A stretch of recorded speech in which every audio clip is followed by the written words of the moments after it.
Сегодня на заседании парламента между депутатами произошла очередная словесная перепалка.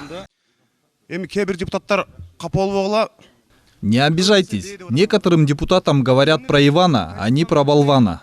Мы говорим, что необходимо действовать по регламенту, а некоторые выходят и говорят, поддержим Конституцию, Джапарова. Не надо геройствовать, говоря, что вы делали в атамбаевские времена. Мы знаем, что вы говорили Атамбаеву и как он ответил. Төребаев в ответ сказал, что он не был сыном ни одного президента. Критику президента обо мне воспринимая как то, что пойдет мне на пользу. Я это говорю без страха, не стыдясь. Он ушел с поста по своей воле. Мы оценили его поступок. Но отмечу, что предательство отца является для сына большим грехом. Не забывай, кем ты был и кем стал. Я не пытаюсь тебя задеть. Ты тоже не говори с намеком в мою сторону. Понял, братишка? Попытки других законодателей остановить это не увенчались успехом.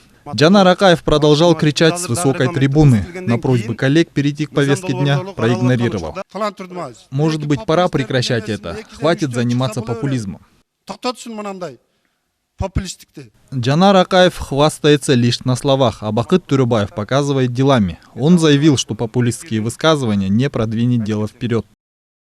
Дорогие соотечественники, чем выходить на улицу и шуметь, лучше проводить дебаты и дискуссии в парламенте. У каждого депутата имеется свое мнение, и мы их уважаем. Некоторые наши коллеги, прикрываясь Конституцией, показывают обиды в адрес властей, тем самым пытаются отвлечь внимание людей, распространяя популистские высказывания. Кто из нас занимается работой и кто занимается популизмом, оценит народ. Популистские высказывания никогда не продвинет дело вперед. Позже Джанар Акаев извинился перед Бакытом Төребаевым. Бактыргеш, сиз дагы көңүлүңүз калбай туура түшүнөсүз деп ойлойм. Ушундай чоң маселе карап атканда анча-мынча эмоциялар сөзсүз болот.